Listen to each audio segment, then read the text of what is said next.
off back there anymore, unless you want to, because the camera's mounted in here now. I don't think it matters. But I mean, Carson still wanted it off. She liked it off. So.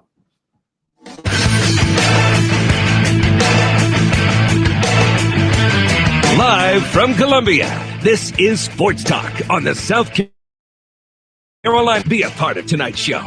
Call us at 800-956-7266 or email talkback@sportstalksc.com. Now, here are your hosts for Sports Talk, Phil Kornbluth, Kevin McCrary, and Tom Hayes. It can't happen. You got the bottom of the order. We just finished scoring a run. We get Espinoza. And it's just now here comes Harper. That's for me was the biggest at bat of the game. Good evening. Welcome into Sports Talk here on South Carolina Radio Network. Kevin McCrary in our Columbia studios, perched high above Main Street. Sports Talk is the Main Street of sports on a Friday evening. We made it to the end of the week. Somehow, some way, we trudged through this one. We're to the end of the week. Our reward, a great weekend. But before we get to that great weekend, we got a great show for you tonight. I'm flying solo in studio. The Professor Tom Hayes has the night off. Korn is not in studio, but he is with us.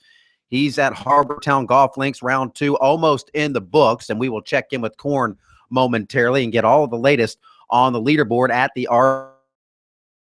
Windy on Hilton Head Island today, so that makes it a little challenging there at Harbor Town Golf Links. It's a friendly course. It's a shot maker's course, not especially long, but you have to be precise. You have to be accurate, and it can get a little tricky when the wind starts blowing, and it has been blowing, and it hasn't been as warm as we might expect for mid-April anywhere in the state. It's a little chilly here in the Midlands. In the upstate, I'm told it's a little cool and breezy. I'm headed down to the beach this weekend, and it's supposed to be cool down there. A little disappointed, actually.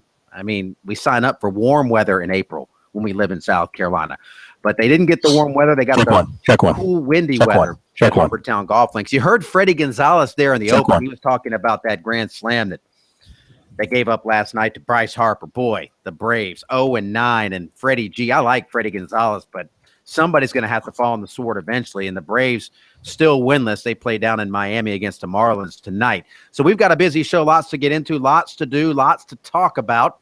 We'll set everything up for you and set the table for you momentarily. Let's say hello to Korn real quick before we hit our first break here and welcome him into the program from Harbor Town. Hello, Korn.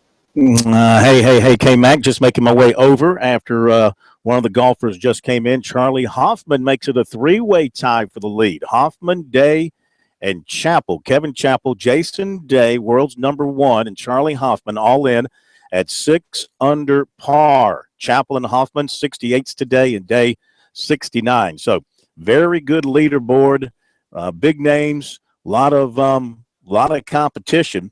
As the scores in the afternoon a little bit better than they were in the morning, as you might expect, K-Mac. The weather has not been good at all day, gusting at times to 20 miles an hour and overcast all day. You mentioned cool temperatures, definitely the case here, but the rain that we thought might come in, the rain has pretty much stayed away. So it's supposed to be nice over the weekend, K-Mac, so I'm thinking we're going to see some excellent golf here at Harbor Town. All right, we'll be back to set things up here on a Friday night episode of Sports Talk here on South Carolina Radio Network.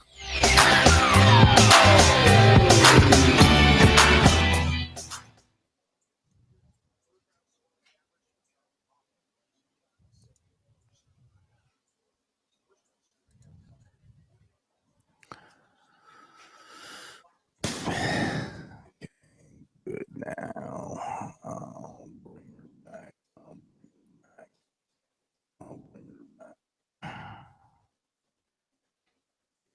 But you look sharp.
Check one, check.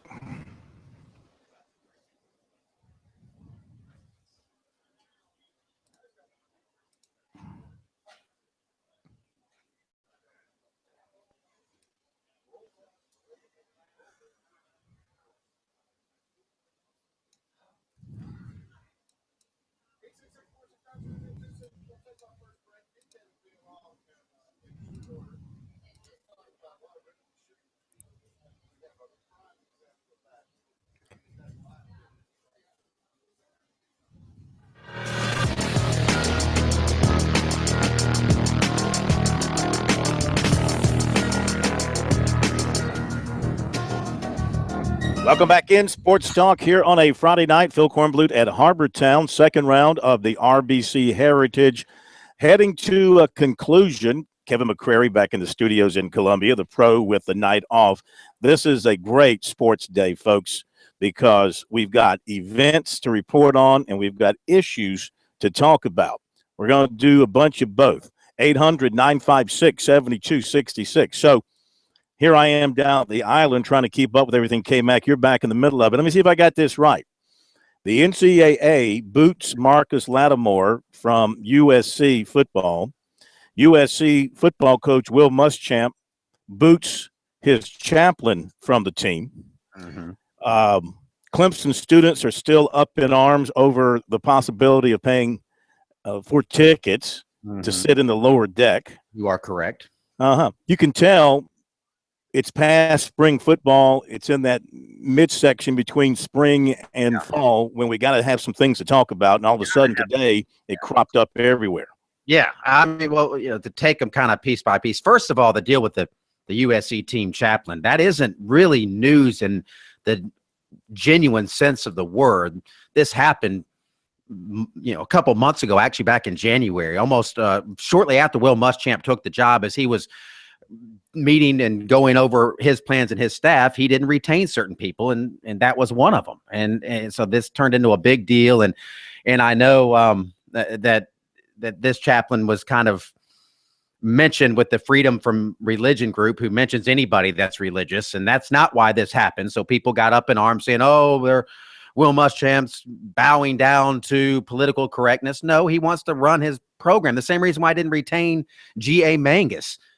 Not that G.A. Mangus is a bad guy or bad person or didn't do his job well. It just, he didn't fit into what Will Muschamp wanted to do. That's what I was told today, and there's nothing else to it. It just came out today because USC didn't put out a release on any of the guys they didn't retain, and it was kind of kept quiet, but the news came out today, so people are reacting today. So that's that. My take anyway. Corn, you might have some other comments on it. In terms of the Marcus Lattimore thing, this is just reason number 10 billion why the NCAA is a complete catastrophe and doesn't have any kind of credibility and any kind of common sense. He said that Marcus Lattimore is too good of a person to have a job working at USC. He's too good of a person that it would be unfair for USC to have him because other people might want to be around Marcus Lattimore, and it would be an unfair recruiting advantage for South Carolina because Marcus Lattimore is so well respected because of what he's done as a player and a former player in the community and how involved he has been. So you can't hire him as an ambassador for your program. You can hire him as an assistant coach. That will be okay. And he can still talk to your team and players and recruits. You just can't pay him to do it. So the NCAA, they not only want to keep current players keep former players from getting money as well. Very strange, very strange. But the NCAA operates in strange ways, inexplicable ways, many times. Just go back and look at some of the infractions they've penalized schools for over the years, and try and figure out, why they're dragging their heels on this North Carolina thing for so many years, on and on and on. And this is just another one of those things that the NCAA makes a rule about or makes a decision on that leaves you scratching your head. So as far as the chaplain thing goes, look, I suggest he bring in a rabbi, a priest, and a monk. Sounds like a joke. And it could be if somebody wanted to follow up with it. But I mean, bring them all in and let them share the word in whatever word it happens to be. I don't know why this becomes an issue. And I'm not questioning Muschamp on it. I don't know enough about it.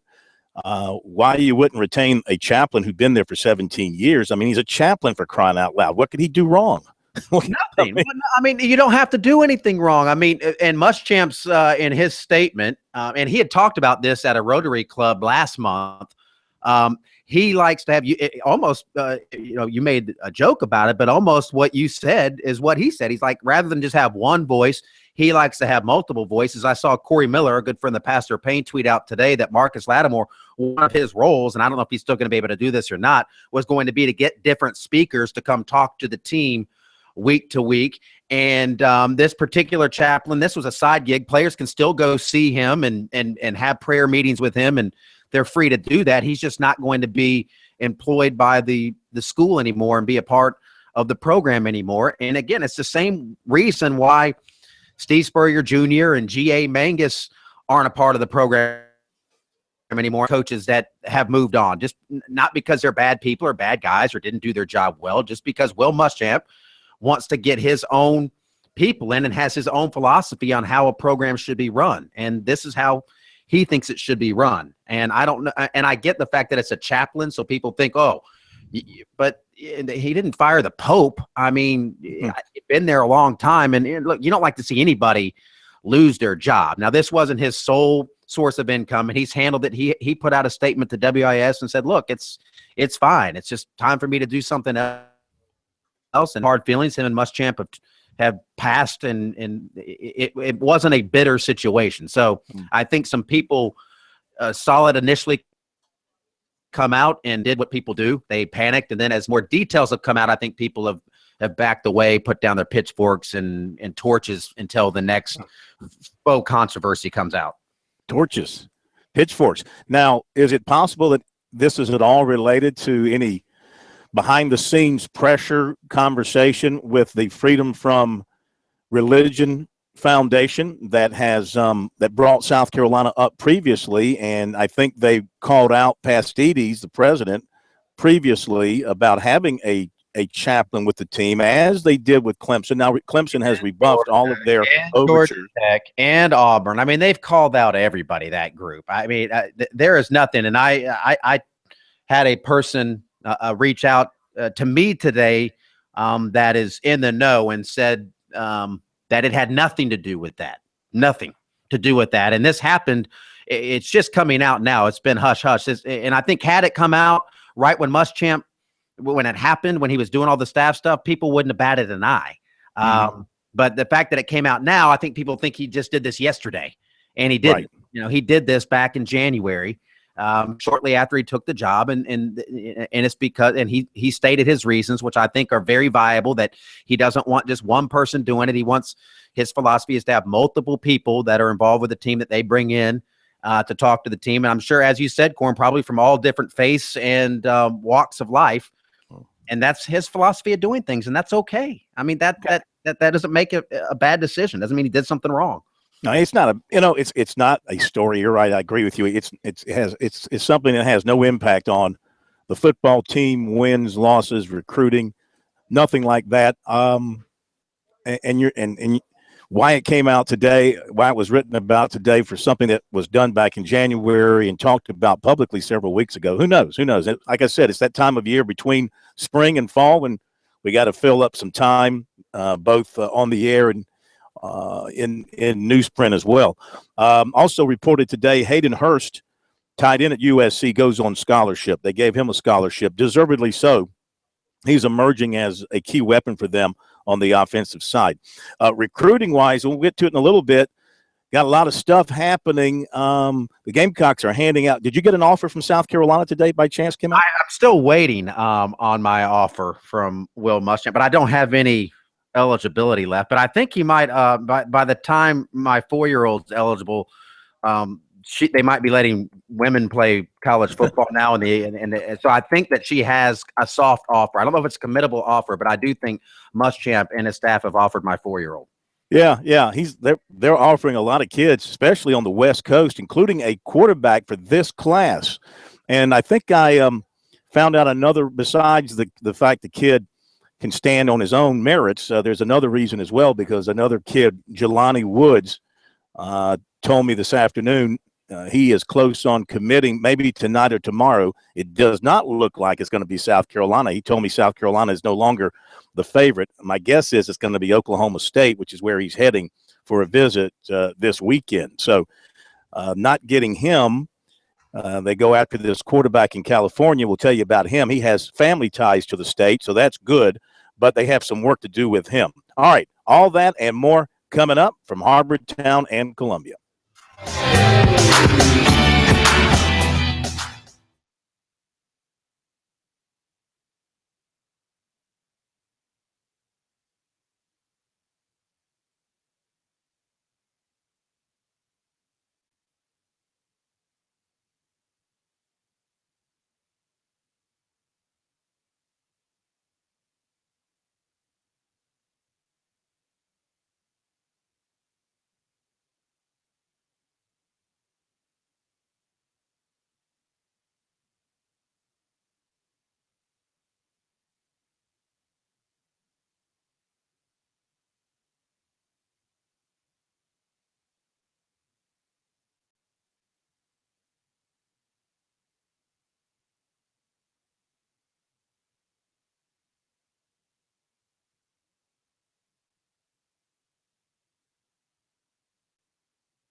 All right, we've got mucho things to get to here tonight on Sports Talk. If you want to dive in, 800-956-7266 is the phone number. All right, let me catch you up on what's happening here in round two of the RBC Heritage, presented by Boeing. 4 o'clock tomorrow, by the way, the flyover by the Boeing Dreamliner. If you're coming down, get out to the 18th. And hang out, you get a chance to see that bad boy fly overhead. Kevin Chappell, Jason Day, Charlie Hoffman share the lead. They are at 6 under par, and they are a shot ahead of Russell Knox and Luke Donald and Patton Kazir. Now, in Day, you have the current number 1 ranked player in the world in Donald. You have a former number 1 ranked player in the world in K-Mac. Should Luke win the tournament on Sunday, I think the headlines in the paper should read Donald trumps at RBC. Yeah. Yep. Well, you can write that at sportstalksc.com. I think you have dibs on that. I don't think anybody's going to steal that one from you. Yeah, I think it's quite clever, to be honest with you. Anyway, he made Harbortown great again. Yes, he did, just by his presence. David Link in the water, he can say, I'm going to build a wall. So the Omar ball is going in the water over there. I'm going to build a big, beautiful wall right there on 17. David Lingmerth, Chris Kirk, Matt Kuchar, George McNeil. They are all at 4 under par. Now, Cooch, winner here in 2014, he shoots a 71. He was on his way to a 7th straight round in the 60s here. Got away from him late in his round. He finishes at 4 under par. Jerry Kelly, Graham DeLay, Ricky Barnes, Morgan Hoffman, The former amateur playing his second professional round, Bryson DeChambeau, 69 today. He's at 3 under. Lucas Glover, the former Tiger star, is 67. Good round for him. I think he bogeyed the last. He goes to 3 under. Zach Johnson, Open champion, 3 under. Russell Henley from Daniel Island, 3 under. Jason Kokrak, he's at 3 under par. Maybe that's Kokrak at 3 under par after a 68. Bronson Burgoon is at 3 under par. A few of these guys, to be honest with you, never heard of. Guys we have heard of that we're following, Bill McGirt out of Wofford, 71 today. He's 2 under. Bill Haas out of Greer, he's 1 under, 72 today. VJ Singh will make the cut. He's even par. Kyle Stanley will make the weekend, 70 for him. Former Tigers at even par. Davis Love the third's at even. Ernie Els will make the weekend, 1 over.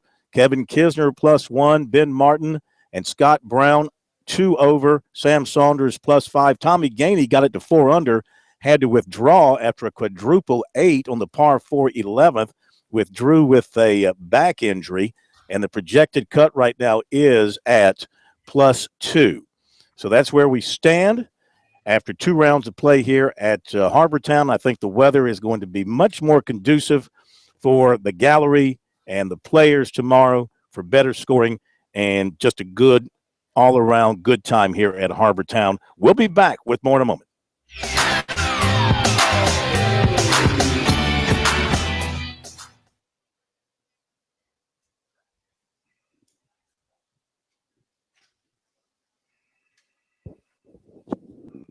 Mm-hmm.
We're back, Sports Talk, South Carolina Radio Network here on a Friday. We wrap up a very busy week of Sports Talk with a very busy show for you tonight. And a reminder, as we head into the weekends, from the South Carolina Forestry Commission, insects and diseases can be moved hundreds of miles in firewood, threaten our forests, favorite campsites, neighborhoods, state and national parks. Help protect the trees you love, like the ones here at Harbortown, by purchasing firewood at or near where you burn it. For more information, visit don'tmovefirewood.org. A lot of things going on today. In baseball, Louisville has taken a 3-0 lead on Clemson.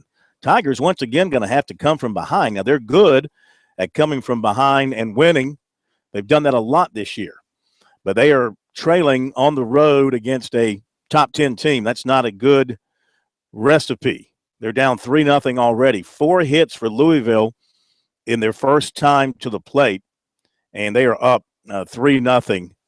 And so Clemson's going to have to work hard in this one. South Carolina and Georgia coming up in a little bit in Athens, checking the lineup for the Gamecocks tonight. And it looks Chris Cullen is going to be back in the lineup at catcher. He did not play against North Carolina the other night. John Jones will DH. And everything else looks fairly normal. Cone's in right. Thompson Williams is in center. Destino will be in left. Mooney at short. Arendas will be the second baseman. Clark Schmidt on the mound. We'll see if the Gamecocks can bounce back after that whipping they took the other night. Along with golf here, we've got college golf tournaments, SEC men's and women's and ACC women's golf tournaments all getting underway today. The SEC men playing at the Sea Island Golf Club over in Georgia. And after the first round, South Carolina is sitting in 10th place. Not the kind of start the Gamecocks would be hoping for. A lot of wind over there today. Kentucky and Georgia, they lead at 3 under. Florida's at +5. Vandy at +6, as is Tennessee. A&M is 7 over. Arkansas is 8 over. Missouri at +9. Auburn at +11. And the Gamecocks coming in at +12. As far as the best scores of the day for USC, the best score turned in by Matt Neesmith, as you might expect. Even par 70 for him. Second best score, Sean Kelly for the Gamecocks. He came in at 3 over par. So some work ahead there for the USC men in their tournament. As for the women, check out the SEC Women's Championship Tournament. And that's taking place in Alabama. And after the first round, it is Auburn leading at 2 under, Florida +4, Missouri +7, Georgia 8 over, Tennessee 9 over, USC sitting in the 6th spot at 10 over par. Best score of the day for the USC women, a 69 turned in by Noah Olara. That's a 3 under par score. So still very much in the hunt there for the USC women. And the ACC women, check that out real quick. They're playing in the Greensboro area at Sedgefield Country Club, which is where, K-Mac, you might not be aware of this, Sedgefield Country Club is where the ACC was founded, if my memory serves me right. That's great. That's good. Good to know. Virginia, 5 under. They lead. Wake Forest and Duke at +6. NC State +9. North Carolina and Clemson tied for 5th at +10. And the best score of the day for the they go by Lady Tigers, right? You can still call them ladies. The Lady Tigers golf team, Sydney Legacy. She shoots an even par 72 today. Best score for the Clemson women. All right, so you're up to date on all that. Qualifying today at Bristol. They had that this afternoon. They're going to be racing on Sunday afternoon. Qualifying today, Carl Edwards in his Toyota, 127.997. Matt Kenseth in his Toyota, qualified second, 127.4. Joey Logano third, Denny Hamlin fourth, and Kyle Busch fifth. Then it's Jimmy Johnson, Kevin Harvick, Martin Truex Jr., A.J. Allmendinger, Trevor Bayne. That's your top 10. Dale Jr. qualified 20th. Has he unblocked us, K-Mac? No, he has not. Very disappointed. Very disappointed. I think he blocked you when he was driving to Darlington one day and he heard you doing the qualifying and doing the speeds. And he then blocked you immediately afterwards on Twitter. Because he doesn't like the speeds? Would he rather have it in seconds? Yeah, he probably already knew the speeds. I enjoy it, Corn. I really enjoy you doing the NASCAR qualifying, including the speeds. Well, yes. I mean, it would be like giving a golf leaderboard without giving the scores. I mean, one goes hand in hand with the other. Sure. Race fans want to know what the speed is. There's no sense talking about it if you're not going to give them the speed. Yeah, and I'm sure that they didn't know that until we just passed it along. Here is a fact. Here is a little-known fact to you, K-Mac. Speed is important in racing. That's what I'm told. I'm told it is very important to be fast. But then again, they're racing at Bristol, and it's not just speed that's important at Bristol. There's what else is important? You got to have a little skill, a little maneuverability. You got to avoid the contact. You got to have a little unavoidable. Contact at Bristol is unavoidable. It's true. Yeah, can't get away from it. The wall. You have a comment from Steve Spurrier? I do. I mean, it's not quite as fun hearing a Steve Spurrier comment as it is the speeds in qualifying at Bristol. But yeah, he did do a story with his buddy Chris Lowe. I mean, even though Spurrier's not coaching a football team anymore, he's really doing everything that he did when he was a coach this time of the year. He's playing in the Chick-fil-A Classic Golf Tournament presenting South Carolina. He's still talking to Chris Lowe about football-related things. One thing that is a little different is he's going to be honored tomorrow at Tennessee's spring game. So they're going to roll him out onto the field at halftime of the spring game at Tennessee, and those fans in Knoxville are going to be faced with the decision of what to do when Steve Spurrier wins an award at Neyland Stadium. So Chris Lowe asked him, do you think they're going to boo you? Are you worried about them perhaps not wanting to give you a round of applause? And Spurrier said, quote, "Oh, I think I'll be all right. I haven't had a win in about 3 years now, and certainly haven't beaten Tennessee, so they'll probably take it easy on me." End of quote. So Spurrier's been up there hobnobbing here this weekend, and he said he played in a golf tournament, and he was partnered in the tournament with all Tennessee fans, and they spent the round quizzing him on some of his legendary barbs. Quoting Spurrier, "They were asking me about all those things I said, the Citrus Bowl jokes and the free shoes you stuff. I told them I always thought one of the best didn't have anything to do with Tennessee or FSU. It's the one I said about preferring to play Georgia the second week of the season because you could always count on them having 2 or 3 good players suspended every year. Everybody said, 'Did you really say that?' And I said, 'Yes, because it's true.'" End of quote. So Spurrier's favorite barb, his favorite zinger, was the one about Georgia, playing them early in the year when all their good players are suspended. And, we brought that up the other night after the most recent arrest at Georgia. And it is true. You want to play Georgia, play them early because, playing Georgia early is like playing Vanderbilt late. The roster's kind of depleted. In Vanderbilt's case, it's because of injuries. In Georgia's case, it's because of arrests. So it's really a good idea. He's right on target when he makes that comment. Yeah. Oh, he is. And we just got a tweet. Somebody said, "Too bad for the Kirby Smart law. It'll cut down on Steve Spurrier knowing." That's true. Kirby Smart's going to cut down on the Steve Spurrier knowing when his guys get arrested with Kirby's law now in Georgia. I mean, because that's what's really important in Southern law now, the freedom of information and where people go to the bathroom. Forget the potholes that I'm dodging on the way down to work, but they're tackling the big issues here in South Carolina and Georgia and North Carolina. Yeah, I went to the porta potty out here outside the media tent a couple hours ago, and I was confused. I really didn't know which side to go in. I was kind of having a bit of a feminine moment at the time. I almost went into the women's side on the left side, but then I thought otherwise and went to my more natural right side. K-Mac, Clemson has scored, but since you do not believe it's important to give actual facts, it's 3-1 in a sports story. I'm not giving the score. How fast did the guy run the home plate? He ran it in 13 seconds from second base.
Sports Talk on a Friday night from here at Harbor Town, as well as from Columbia and all points around the state of South Carolina. Thank you for being with us. Hope you had a great day. Looking forward to a terrific weekend. Don't forget, if you are arriving home, listening to us on Sports Talk, don't leave us in the car like the puppy dog with the windows rolled up. Take us inside with you. Listen to us in your house, on your smartphone, on your laptop, on your iPad, on your radio in the house. You know, those things will work in the house if you get the antenna pointed in the right direction. So just stay with us. We're worth hanging with for 2 hours, not just 15 minutes, and we appreciate all our stations around the state who are with us again tonight. And we're brought to you by South Carolina soybean farmers and their checkoff. Learn more at scsoybeans.org. Pork, powered by soy. K-Mac, I've got a lot of recruiting information. Sweet. If I have your permission, I would like to give the recruiting information at this particular time. Sure. Absolutely. Yeah. Include all their 40 times in the recruiting report. That's doable. I can add that if you'd like. That'd be great. Today, USC offered quarterback Kamen Curitan, 6'2", 195, 4'1", from the Los Angeles area. This is not just a throwaway offer to a West Coast prospect. His grandmother lives in Beaufort. So he takes the offer from the Gamecocks seriously, says he has sincere interest in the school, and he would love to come into the family environment. Huge for him to get an SEC offer like that. Currently, he's committed to San Jose State, but he has seen the offer list expand. Some of the other offers besides USC are LSU, Boston College, Hawaii, San Diego State, Nevada, New Mexico, and Colorado State. He says he'll put together a list of schools of personal importance to him near the beginning of his senior year. USC recruiter Travaris Robinson made the contact with Curitan today on a visit to the school. Today's the day that coaches can go back out on the trail, and that got the ball rolling with the offer from Will Muschamp and Kurt Roper. Curitan is a dual-threat quarterback. Last season, he passed for 3,787 yards. He rushed for 773 yards and accounted for 34 touchdowns. Now, this comes on the heels of us learning tonight that quarterback Jelani Woods out of Ellenwood, Georgia, is going to commit tonight or tomorrow, and USC is not the leader anymore. He was favoring USC after the visit for the spring game last weekend, but he always had Oklahoma State on his calendar for a visit this coming weekend, and that's where he's headed. He would not lead on any more than that. Just that South Carolina is not the leader at this point in time. So he may indeed be ready to commit to Oklahoma State tonight or tomorrow while he is out there. Linebacker K.J. Britt, Oxford, Alabama. Clemson is on the list of schools not to offer him so far. That's a very short list. This is a big-time recruit. Got a lot of major offers. He was at Clemson for the spring game, but the Tigers still have not pulled the trigger on an offer. Brent Venables is recruiting him, and he told Britt that he'd be meeting with Dabo Swinney, and they'll talk about an offer and get back to him. And he says, hey, if they offer, that's great. If they don't, that's okay too. He said Venables apologized for not spending much time with him at the spring game, but it was a hectic day. He does have a USC offer. He's hearing regularly from Coleman Hutzler. Talked to him earlier in the week. He's going back to Georgia for the G-Day game tomorrow. He's going to Ole Miss April 23rd and LSU April 30th. He has added the Tigers to his favorites list, which also includes LSU, Clemson. This would be the LSU Tigers. He's added them to his favorites list, which includes USC, Clemson, Auburn, Georgia, Florida, Michigan, Ole Miss, Mississippi State, Tennessee, and Virginia Tech. He plans to announce August 8th. Former Ole Miss signee, defensive end Joe Anderson, 6'4", 285, 4'2". Okay, Mac, I forgot to give the speed on Britt.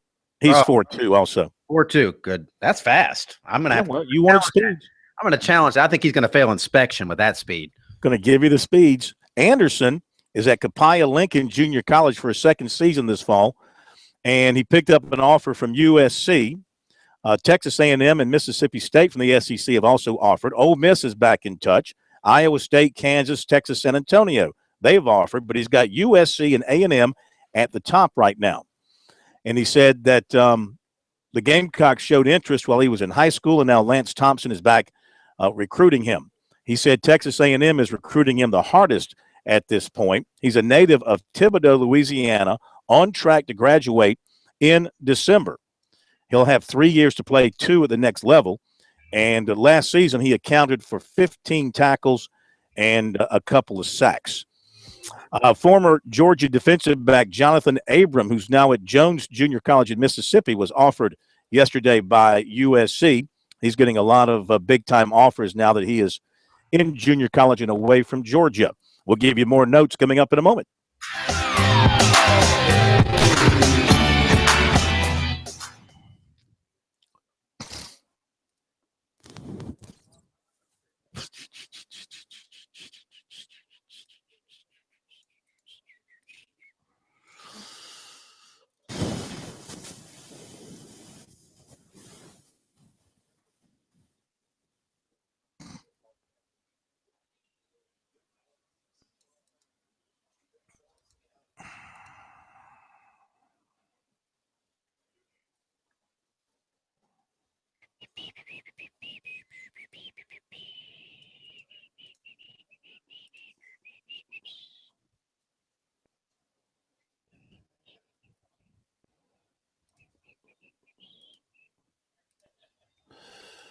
Come on.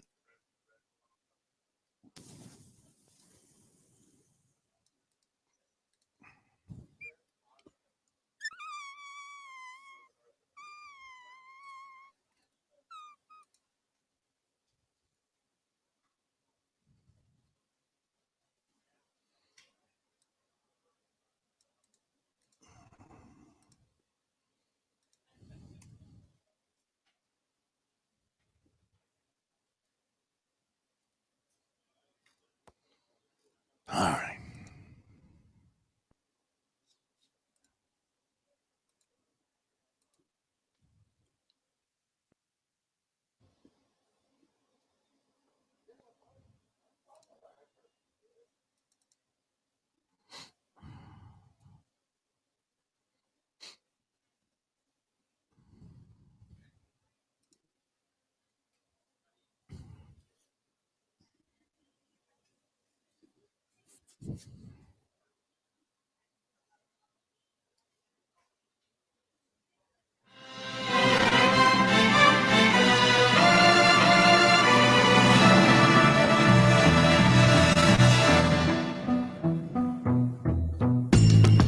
Okay, let's jump back into the recruiting report here on this Friday night. We got a lot more to give you. I mentioned Jonathan Abram. USC offered him, former Georgia Bulldog, who actually started against the Gamecocks in the game last season. He's out of Mississippi. He left Georgia, did not go to Georgia's bowl game for what was called personal reasons. And he's now at Jones, will play there this year and then go somewhere else. USC's among his offers. Clemson is back in the top 10 with defensive end Jordan Williams of Virginia Beach. His original top 10 did not include the Tigers. His new one has Clemson, Georgia, Virginia Tech, Florida, Penn State, Tennessee, Wake Forest, Southern Cal, Notre Dame, and Virginia. USC offered 2018 quarterback James Foster, Montgomery, Alabama. He's been committed to North Carolina. He's going to Tennessee tomorrow. USC offered defensive back Paris Ford of Pittsburgh, currently committed to Pittsburgh. Dutch Fork receiver Austin Connor was offered by Vanderbilt. Tennessee offered offensive lineman TJ Moore of Charlotte. He's been favoring USC. USC offered 2019 defensive back Max Williams of Gardena, California, defensive end Jonathan Garvin of Lake Worth, Florida, and 2018 free safety receiver Jaden Woodbury of Bellflower, California. Linebacker Chandler Wooten of Kennesaw, Georgia, who has USC and Clemson offers, may be closing in on a decision. I think Florida and Auburn have been the top 2 with him most recently. In basketball, Frank Martin of USC continuing to search for prospects. One player he's now looking at, 6'8" shooting guard, Keno Pender, a native of Australia, who played the past 2 seasons at Hutchinson Junior College in Kansas. Prior to going to Hutch, Pender attended Sunrise Christian Academy in Kansas, from where Martin signed 6'9" Mike Kotzer for this year's class. Pender just decommitted from New Mexico. He's also been committed to Nebraska in the past. This season, he started 30 of 34 games. The Dragons played for the JC National Championship and lost. He averaged 10 points and 7 rebounds, shooting 52% from the floor, 63% from the line. He's early in the process since decommitting from the Lobos. Several schools have been in touch with him. He's not at the point where he's identified the ones he plans to visit. And today, 6'9" Mike Kotzer from Estonia did announce that he's officially signed with USC. And he runs a 3.5, but that's by Estonia time. That translates into a 4.9 in American time. Just for your pleasure there, K-Mac. Thank you, Cord. Coming up on the top of the hour break, and we will keep you up to date on things here. We're going to hear from the leaders in round 2 of the RBC Heritage. And Louisville continues to lead Clemson. It's now 3-1 with the Cardinals batting in the bottom of the third. USC and Georgia, first pitch there coming up in just a few minutes in Athens. We'll stay on top of that in the other college baseball as well. Braves are in Miami tonight to see if they can get to 0-10, which I think they will. We'll be back, top of the hour break.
Live from Columbia, this is Sports Talk on the South Carolina Radio Network. Be a part of tonight's show. Call us at 800-956-7266 or email talkback@sportstalksc.com. Now, here are your hosts for Sports Talk, Phil Kornbluth, Kevin McCrary, and Tom Hayes. And we're back, Sports Talk, South Carolina Radio Network from Harbortown. Day 2 of the RBC Heritage in the books, and we've got a very tight leaderboard. The first golfers tomorrow will be going off at 7:45 in the morning, and the final grouping of the day tomorrow will go off at 2:05. Kevin Chappell and Jason Day will play together. The group before them, Charlie Hoffman and Russell Knox at 1:55. If you're making plans to come on out to Harbortown tomorrow. By the way, just a warning for travelers. You probably are aware of this. Maybe you're not. But if you're coming from, well, almost everybody's coming from the west to the east to come to Harbortown. A lot of people get off on the exit just past Point South at Kusawachi exit, Highway 462. Well, Highway 462, 8 miles down, is blocked, and you can't go. Only local traffic. You can't get through.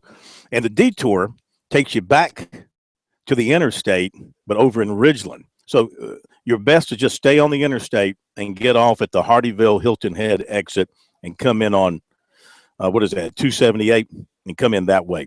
Otherwise, you're going to get twisted all around, as I learned on my way down here. On my way, when I was here for Media Day, I ran into the same thing coming back the other way, but was able to work my way around and come out further down I-95. Couldn't do it coming in. So the best thing to do is just stay on 95 and get off at Hardyville Hilton Head exit. Coming up, we'll hear from the leaders here at Harbortown. We have a 3-way tie for the lead going into round number 3. And it's good. It's a good leaderboard. It's a tight leaderboard. Kevin Chappell, Jason Day, Charlie Hoffman at 6. Russell Knox, Luke Donald, Patton Kazir at 5 under. You've got let me add it up here. Let's just go through the twos. You've got my goodness, got a bunch of folks at 2 under par. So we've got 32 golfers. We got 32 golfers within 4 shots of the lead. So a very tight leaderboard, K-Mac. We're gonna, and now things really get serious on the weekend. The course really starts to take its toll on golfers because of the attempts to shape shots and hit that critical shot, and you miss. The thing about this place, you miss a little bit here, you miss a little bit there, you're going to be in a lot of trouble, and it's going to lead to a bogey or a double bogey. Yep. Yeah. What do they say about Saturday? It's moving day. It's moving day at Harbortown. I wish I was moving to Harbortown. Why don't you find us a little sports talk villa that we can set up shop in? We'll start doing the show out of Hilton Head every night. I think I've suggested that for about 30 years, and nobody has ever taken me up on it. So now that you're high-level management, why don't you push the issue? They listen to me about as well as they do you. We'll be right back.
Mm-hmm. Yep, yep.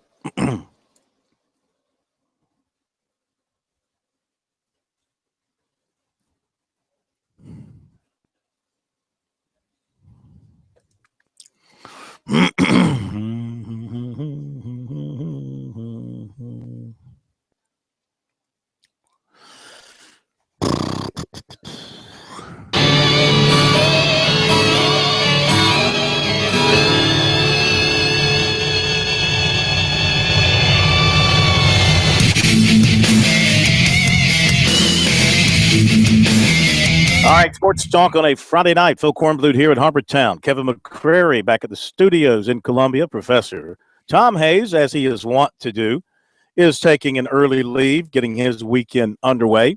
We have Larkin Belton back behind the controls once again on this Friday night. Want to remind you that whether you are a part of Gamecock Nation or you bleed Clemson orange, everyone can agree on Founders Federal Credit Union with a convenient location on the USC campus at the Russell House, a new location on Highway 93 in Clemson coming soon. Founders is a sure fan favorite. Visit relaxjoinfounders.com to see if you qualify for membership. Founders Federal Credit Union, federally insured by NCUA. We update the baseball in Louisville. It's gone from bad to worse. 5-1 Louisville leading Clemson as they play in the top of the fourth inning. The Cardinals scored 3 runs in the top of the first. An error contributing to the 3 runs for the Cardinals in that inning. Then they had a couple of RBI singles to boot. Tigers got a run back in the second on a sacrifice fly by Williams, but then the Cardinals get a homer from Tiberi in the third inning, the 2-run shot. That makes it 5-1. Already 10 hits. 10 hits for the Cardinals. And the Tigers with just 1 hit and the 1 error. South Carolina, Georgia, and they are scoreless, and they're early. They're playing the bottom of the first inning, and the Gamecocks did nothing offensively in the top of the first. See that the first pitch for Tyler Smith, the Georgia pitcher? Mm-hmm. Guess how fast? 115.732. No. 97. Did he really? 97. I mean, you're all about the speed. I gave you a pitch. Yeah, that's is, important data. That's what Bruce Springsteen would call speedball. Yeah, that's important data. Put a little wedge in, take a little wedge out, and get that speed up. That's good. That's good to know. All right, here at Harbortown, we've got a 3-way tie for the lead. Kevin Chappell, one of your leaders, 68 on Thursday and a 68 today, puts him at 6 under par. That's good playing. The former UCLA star, ranked 72nd in the world coming into this event. So obviously trying to break through and trying to get himself a big win. This is a win that even though of course it's not a major or anything like that, it's a win that is very much coveted on the PGA Tour simply because the golfers who play here, they love this golf course. Now, Chappell's had a couple of top 10 finishes this year, really a pretty good year overall, 11 top 25 finishes. So he's having a good year, just hasn't gotten that win yet. And maybe this will be the weekend for him. Here he is talking with the PGA Radio after his round, talking about what he accomplished today. Yeah, holing out well from close to the hole, and I feel like I got a good understanding of the greens, and that my putting style, I use the Aim Point Express, and I really rely on my feet, and I've done a good job with that this week, and I look forward to the challenge this weekend. Specifically about going to the weekend now, after a couple of rounds, very solid 3 under in each of them next 2 days. I haven't looked at the weather, but that obviously determines what the scoring's going to do around here. But the course is in great shape. I feel like my game's in a good place, and just take it one shot at a time and try and have as much fun as I can. All right, few words there from Kevin Chappell, one of the co-leaders. He had 1 bogey on his round, came at number 11. Otherwise, he had 4 birdies on the day. He birdied 1, 2, and 4. He also birdied number 14. So a good outing for him, and it's got him at the midway point with a share of the lead here at Harbortown. We'll hear from Jason Day coming up in a few minutes. We'll also hear from Charlie Hoffman, the other first-round leader. We'll get those to you coming up in just a little bit as well. 800-956-7266. You have any comments or observations that you want to share with us here tonight on Sports Talk? K-Mac, I know you are closely monitoring the Twitter world, especially as it pertains to a few of the things today, the Lattimore story and the story regarding the USC chaplain.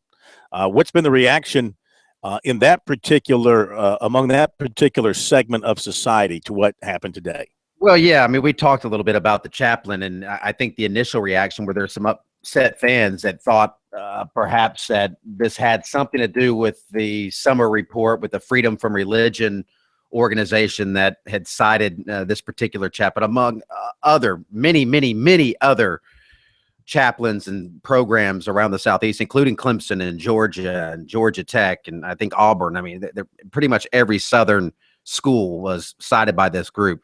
But when details came out that it had been older, I think a lot of people kind of backed off and realized that it wasn't a huge story. Now, as far as the Marcus Lattimore situation, as you can imagine, a lot of people are scratching their heads locally, Gamecock fans, non-Gamecock fans alike. I mean, Marcus Lattimore is pretty well liked by everybody. Clemson fans like him. USC fans like him. He's respected nationally by college football writers. So there's a lot of people scratching their heads. Now, there are a few people that are saying, hey, it seems like it would be a conflict. A guy here at Lyman says, wouldn't he be interacting with prospective student athletes? That's he thinks that's an issue. Now, he would be interacting with prospective student athletes on campus, Corn, and that's the same thing. There are a lot of paid administrative football personnel that interact with players on campus. Brad Scott interacts with players on campus at Clemson.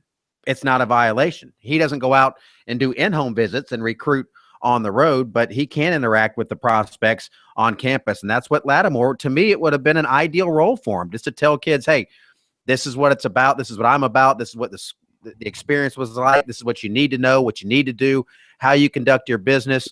That would be good. Even if the guy didn't end up at South Carolina, meeting Marcus Lattimore and getting that kind of advice could be beneficial for a young person. But the NCAA said, yeah, it'd be too beneficial because it might make the guy actually want to go to South Carolina, and that would be unfair. So sorry, Marcus, you can't have the job. So, I mean, what rule is this based on? What recruiting regulation are they hanging on this? Well, I think it's the one. Now, what might be getting him into trouble, the rabbit hole that the NCAA probably went down, is his foundation, the Marcus Lattimore Foundation. And I know that always worries him, and he's involved with a lot of young people around the state of South Carolina giving back to these communities. And they might think he has prior relationships with some of these kids in the communities that could be an advantage for him. And I think that's still a very short-sighted way to look at it. If you're the NCAA, that's a pretty myopic approach, but that's probably what they're going to base this on, more so than his stature as a former player at South Carolina. It's probably his foundation and the things that he's doing off the field that they're worried about. For those of us who are NASCAR fans, K-Mac, could you give us a definition of myopic? Short-sighted. Okay. Narrow-minded. Yeah. Kind of like coming down the back stretch at Bristol. It's a short-sighted view to the front stretch. Yeah, kind of. Sure. Yeah. That's how those of us who are NASCAR fans, we can relate. Well, it sucks. I mean, it's just, the NCAA is just a weird organization. Sometimes they do things and they want people to think that they've changed their approach and they're becoming, more soft-handed instead of heavy-handed and helping kids out and da-da-da-da.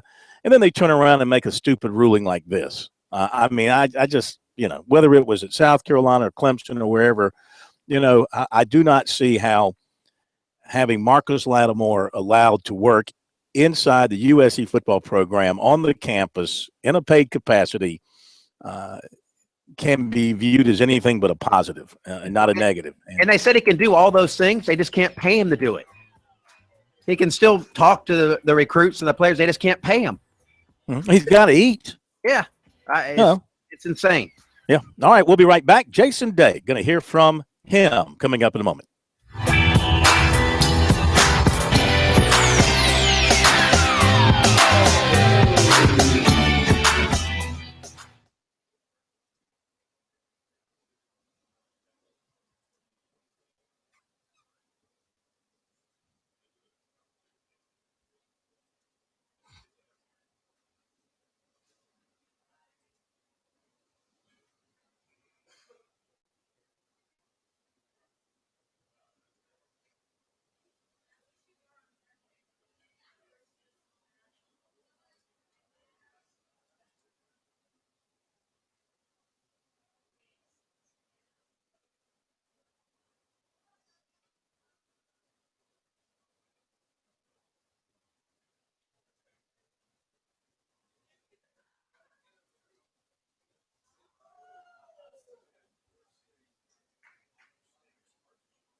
And we're back, Sports Talk, South Carolina Radio Network. And in Louisville, it's still 5-1. Cardinals leading the Tigers in the bottom of the fourth. USC and Georgia, they are scoreless as they play in the top of the second. And so Schmidt has done his job for South Carolina in the bottom of the first. Now we'll see if the Gamecocks can generate some offense against that hard-throwing Robert Tyler for Georgia. Here at Harbortown, three-way tie for the lead as we head into the weekend. Moving day, as K-Mac has dubbed it. I'm not sure if that will be something the rest of the golf media will pick up, but I'll use it, K-Mac. Moving day as we go into the weekend. Kevin Chappell, Jason Day, and Charlie Hoffman all at 6 under par. And it should be a tremendous weekend because, as I mentioned before, got a lot of golfers bunched in there, 4 shots from the lead. We heard from Chappell.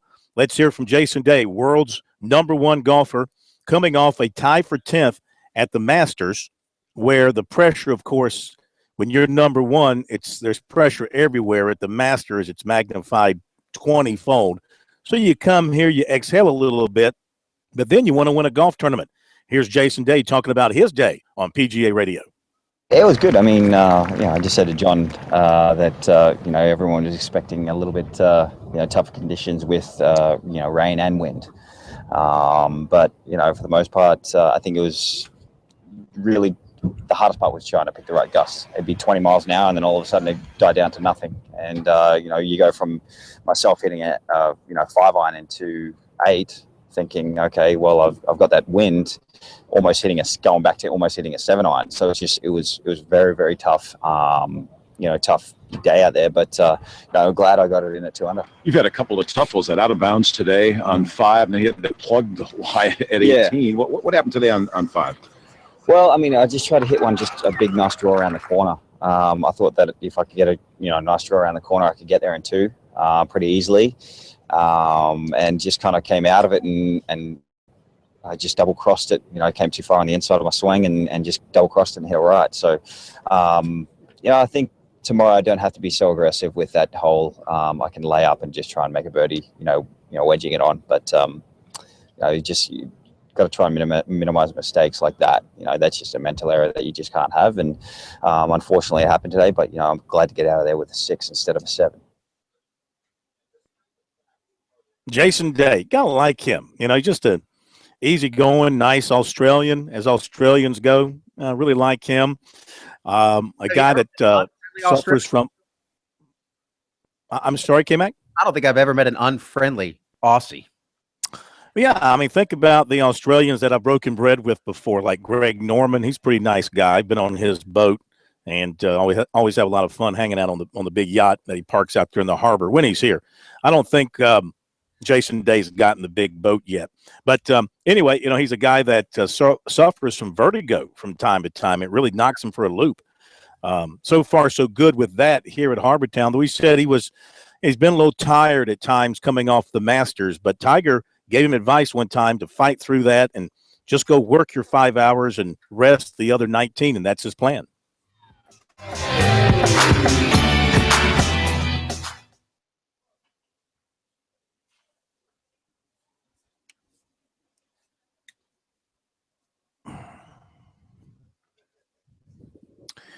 Okay, get old Charlie. Oh, we'll do Monty here, and then we'll do Charlie Hoffman in the last segment, and that'll be perfect.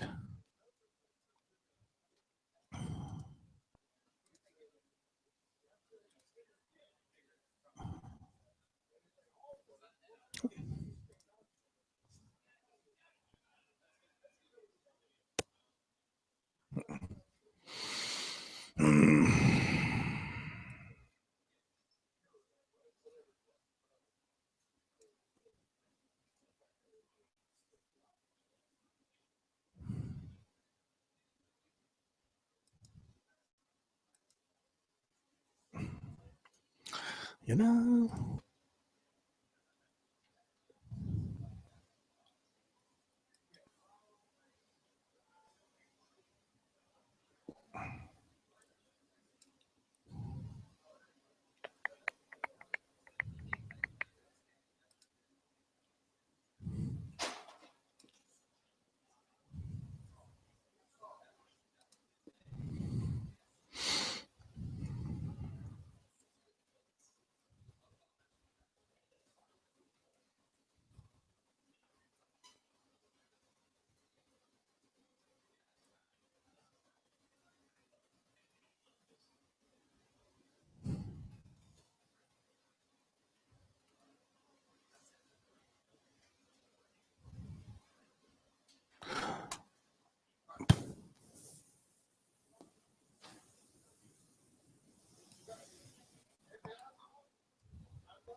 right, the Gamecocks are on the board in Athens. They take a 1-0 lead. Chris Cullen with a single to center field in the second, scoring the run, so USC up on top, 1-0. Meantime, in Louisville, top of the fifth, and Clemson continues to trail against the Cardinals 5-1, but the Tigers are threatening. They do have runners on second and third as they bat in the top of the fifth. Tigers have a couple of hits, 1 run on 2 hits and an error.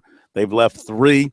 Cardinals with 5 runs on 10 hits already, and they have left 5. So Schmidt for the Tigers certainly has not had it to this point, and he actually was removed in the third inning. Schnell came in, and looks like he's done okay. But Schmidt, he gave up all 10 hits and the 5 earned runs and did not strike out anybody. Not a good showing for him tonight for the Tigers.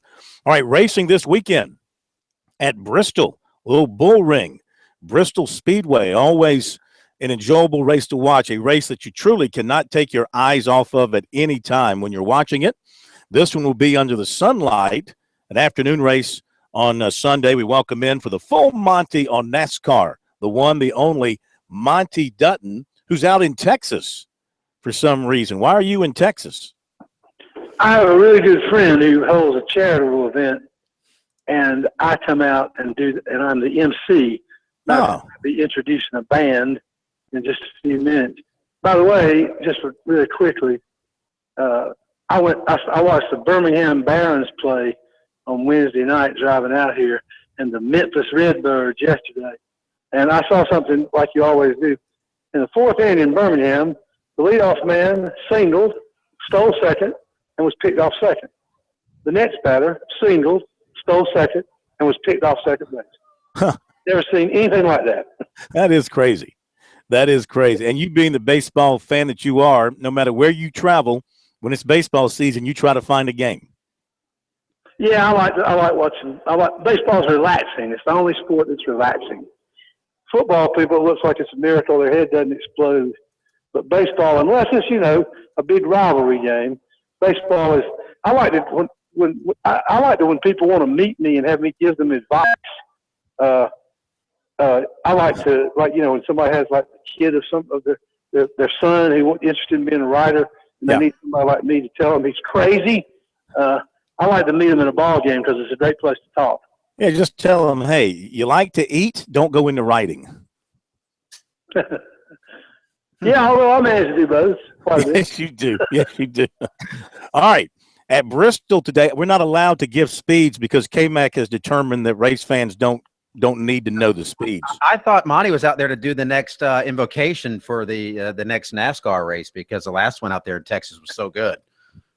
I believe that, if I'm not mistaken, Kevin, I believe you have read a recent column of mine on that subject. Yes, I have. Yes. That was Mr. Robertson, wasn't it?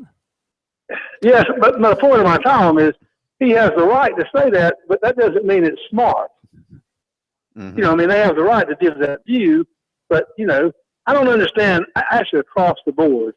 Yeah. I don't understand how people in business kick off part of the clientele. It seems like to me that, it's just kind of like, I want you to come to my races, and I also want you to vote for everyone I vote for and buy all the products I like. I just don't think that's smart. But don't you think, I hear what you're saying, but don't you think he was talking to a particularly friendly audience with his comments? Yes, and I think that audience is never going to get any bigger as long as those comments are made. Exactly. Mm-hmm. That's my point. Yeah, I get it. All right, good day for the Toyotas. Edwards and Kenseth, they sit on the front row. Logano and Hamlin and Busch. So 4 Toyotas out of the top 5 qualifying today. Well, I think that they're, to this point in the season, the biggest place that they've had an advantage has been the intermediate tracks. I don't think that they are superior on plate tracks, and maybe not on. But I think maybe in this case, I think that on a short track, you don't take advantage of if there's horsepower advantage or there's not as much aerodynamic. I think that this is more a case of Joe Gibbs having some really good short track drivers. And the fact that he's just a great operation, it doesn't matter whether it's equal or not. He's got the best people that money can buy, building the cars and everything else, just as Hendrick does, just as Roger Penske does with the smaller team. But I actually think that when you're talking about Denny Hamlin, you're talking about a really great short track driver, and Kyle Busch, a really great driver, probably better than anywhere else short tracks, but also good at any kind of track. Carl Edwards is probably not as good on short tracks, but he's a great driver everywhere else. And Matt Kenseth is a former champion, and he doesn't really have any weaknesses except maybe road courses. So one of the main reasons that Joe Gibbs is up front is that he's got great people. Now, Kyle Busch going to start fifth. What a run he's on. And, I mean, really, when you talk about Kyle Busch now, you've got to put him up with the elite class of drivers. And it's not just what he's doing in Sprint Cup across the board, all the winning he's doing, and his desire to still want to run the three major circuits on any given weekend. There's no other racer in big-time racing that wants to do that. I had a discussion about this yesterday. What he's doing is amazing. Now, it's also true that if he didn't win a truck race, it would be like, the headline would be, Kyle Busch doesn't win. It wouldn't be a poor guy who did win. But the only thing I have to say is, it is true. It's remarkable what he's doing. But the only thing that underscores it is when people are talking about, could he win 200 total races, and would that be the same thing as Petty? Well, before you can get exclusive credit, there has to be someone on earth besides him who wants to. You know what I mean? If he wins 200 races, well, nobody else ever cared to. So, I mean, it is amazing, but I mean, in some ways it'd be like if Bryce Harper, if the Nationals played this afternoon and he said, I'm going to run over to Frederick and play for the Keys tonight because I love baseball that much. Well, I mean, there is a level of men against boys there.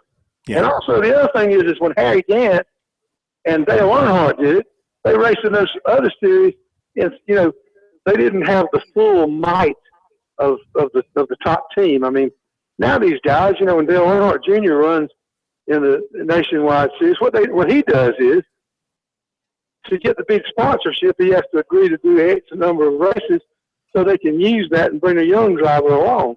Kyle Busch says, the heck with that, I'll run every darn one of them. And the sponsors say, oh, yeah, we like that because he doesn't win. So, I mean, it is remarkable. There's no getting around the fact that it's remarkable. But you can't say something's a record if nobody else tried, is my point. Sure. Speaking of Dale Jr., I was in Darlington, what was that, Wednesday, and when they unveiled his car for the Southern 500, the Gray Ghost scheme going back to Buddy Baker, and I think that was the number 28 car back in the 70s. Got about 45 seconds. You like the look of the 88 for the Southern 500? I'm sorry? You like the look of the 88 for the Southern 500? Yes, I like stuff like that. But the only thing I don't like about it is that I wish that you could tell the cars by what they look like instead of having 25 different paint schemes. I mean, I think that, once again, I'm afraid that NASCAR sets a bad precedent because now I hear that the NBA is going to put patches with, it's like you're going to have champion spark plug coming down the side of their uniforms on the side of the shorts. Well, it's kind of like, I don't like all this stuff that's just for money. And so that's the only thing I don't like, but I do think that's a great car. I'm glad he's doing it. All right, Monty. Thank you, sir. I'd like for it to be a good one. Thank you, sir. Enjoy your time out in Texas. We appreciate it. We look forward to the racing this weekend in Bristol. Should be a dandy, and we'll be right back.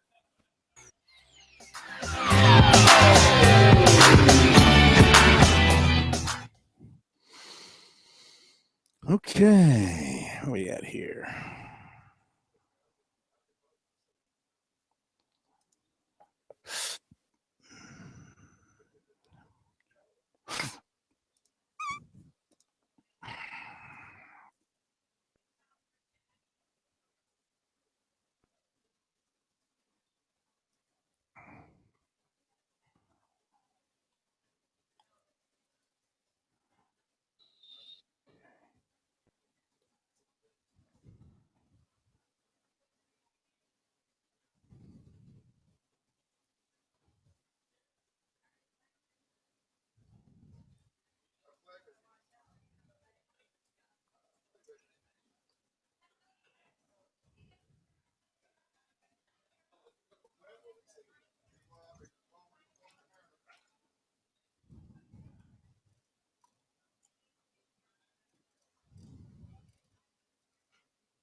Time for 50, so this would be.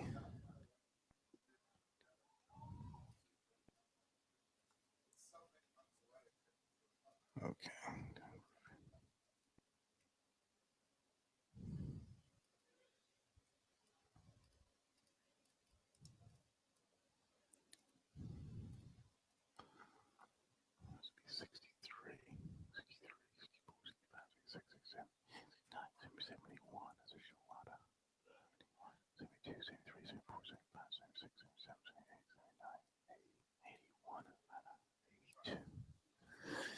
$82 made the cut.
Kizzer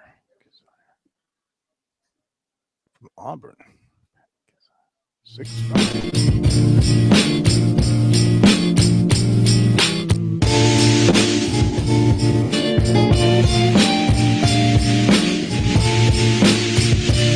Thanks again to Monty Dutton for joining us here tonight on Sports Talk, the full Monty on NASCAR and Sports Talk presented by the South Carolina Commission on Higher Education. Find out how you can get help paying for college at one of 42 events this month. Go to sccango.org. See what's happening in baseball. USC and Georgia 1-0. Gamecocks leading, top of the third. So far for USC, Clark Schmitz allowed just one hit. The Gamecocks have only 2 hits at this point, but they do have runners on first and second. So they have a threat going in the third, no one out. So they've been able to flush that loss to North Carolina, it would appear, and focused on this weekend SEC series at Georgia. 1-0 USC. Louisville leading Clemson 5-2. They're in the bottom of the 5th in Louisville, so no change there over the last time that we updated things. All right, one more of the leaders to hear from here at Harbortown, where it's a tight leaderboard. -6 leads the way, but 29 other golfers are within 4 shots of the lead, stretching down to 2 under par. So it's very tight going into the weekend. We've got Kevin Chappell, Jason Day, and Charlie Hoffman atop the leaderboard at 6 under par. We've heard from Chappell and Day. Now, Charlie Hoffman, who plays well here, he's had good experiences at Harbortown in the past. He has been on this leaderboard in recent years. He's not won here, but he's had good showing. So it's no surprise that he is among the lead group going into the weekend. This course obviously fits his eye well.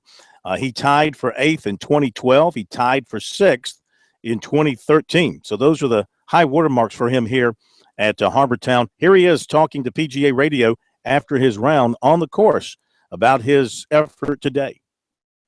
Buckles, but a really solid back 9, which was the front 9 here. Yeah, that got back into the wind on 16 or 15, 16, 17, 18 there. Pretty tough holes. Made bogey on the par 5, hit loose drive, and then 18 hit a few good shots, cut up slope on my second shot. It was a tough one into the wind, and then played pretty solid in the back nine and gave myself a bunch of opportunities. And the crummy shots I hit, I was able to get up and down, which was nice. You were rolling the rock to start the round. You made a 39-footer to start the day. You had 72 feet of putts in the first 4 holes. I like that. I didn't make much more after that on the back nine, but obviously anytime you rally up that many feet of putts, you're going to play all right. Do you think you maybe caught a break with the conditions? Because I thought it was supposed to be really nasty today. No rain, although it was windy. You know what? It was playable. Obviously, you get in the trees and it wasn't too bad. You get those holes that are exposed and it was tough. And obviously not blowing 30 like they predicted is always a nice break. Thoughts on the weekend now, tied for first? You know what? I got to close one. I haven't been playing very well on the weekend. It's hopefully it's this week. Charlie Hoffman, the last of your leaders here at Harbortown. So here's again a check, one final time, a check of the leaderboard. It's Kevin Chappell, Jason Day, and Charlie Hoffman at -6. Russell Knox, Luke Donald, Patton Kazir at 5 under. Kazir is an Auburn grad. He stands 6'5", 210 pounds. Then he runs a 4.3. So very good athlete. David Lingmerth, Chris Kirk, Matt Kuchar, George McNeil. They're at 4 under. Here are your threes. Jerry Kelly, Graham DeLay, Ricky Barnes, Morgan Hoffman, Bryson DeChambeau, Lucas Glover. Lucas had a very good day, a 67. Zach Johnson, Russell Henley, Jason Kokrak, Bronson Burgoon. They are all at 3 under par. All right, I got to take a moment here and look up these two cats. Jason Kokrak, he is from Xavier, 6'4". Got some big boys out here. Actually a native of Canada, but he played his college golf at Xavier. Have you ever heard of him before, K-Mac? Have not. Can't say that I have. Yeah, that's a new one on me. And I keep an eye on the tour. I don't claim to, live and die with it. While you're looking that up too, where's our buddy Tom O'Clair? Is he not come there? Tom retired from his weekly travels about 3 or 4 years ago. He had done every tournament stop for the most part for the better part of 20 years or so, and finally turned it over to his kids. And then again, I think he sold a good bit of his operation to other golf interests, made a bunch of money. So he's good. Don't you worry about Tom O'Clair. He's good. Bronson Burgoon played his college golf at Texas A&M, in case you were wondering. SEC being represented here at the RBC Heritage. All right, so that is what the top part of the leaderboard looks like. And as far as some of the others that we're following, I mentioned Lucas Glover and Russell Henley. Bill McGurt's at 2 under. Bill Haas is at 1 under. Al Stanley is even. Kevin Kisner is +1. Ben Martin +2. Scott Brown +2. Sam Saunders +5. And we'll be back.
David Lingmerth.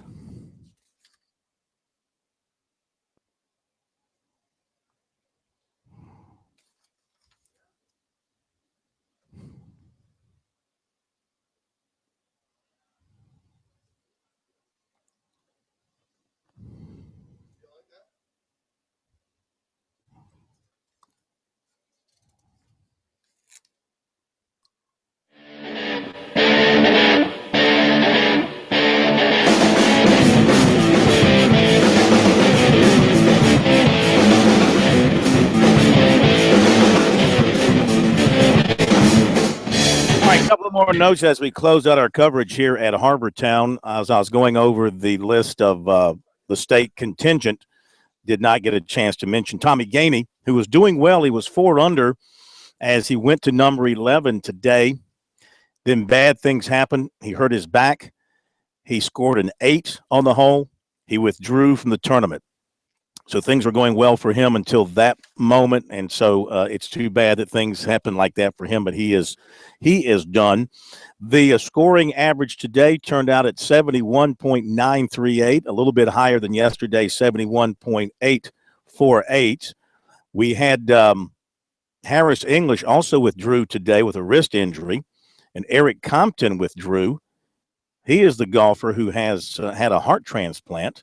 And he withdrew today, does not say why.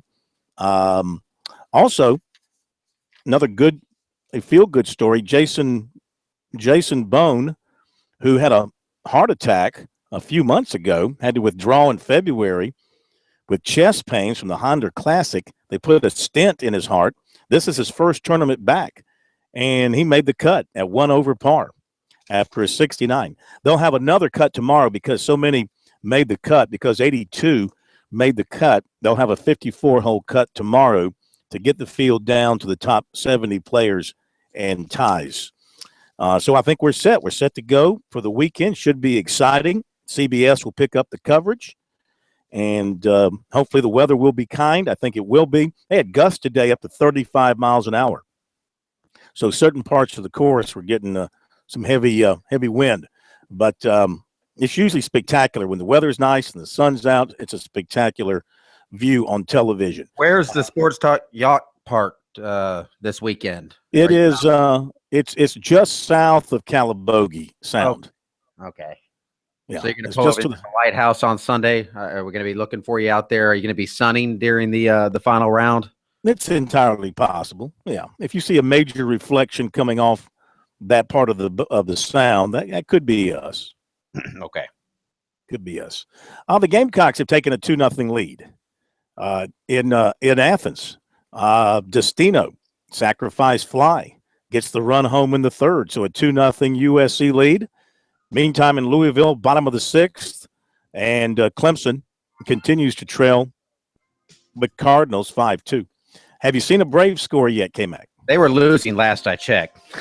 I hope they lose them all. I think that would make for it. To lose 100, they're down 2-0 in the third. Yeah, 100. Again, I don't know if they'll win as many games as the Lakers won this year. What'd y'all end up winning? Like 20-something. Hey, but Kobe dropped 60 in his last game. That's how you go out. That's how you drop the mic right there. Mamba out. Yeah. Enjoy watching the playoffs while those of us with real teams move on. I'll enjoy it. Yeah. All right, K-Mac. Thank you very much. Thank you, Larkin Belton. Good to have you back in studio. Great job. Everybody have a great weekend. Enjoy your sports, and we'll see you Monday night right here on Sports Talk.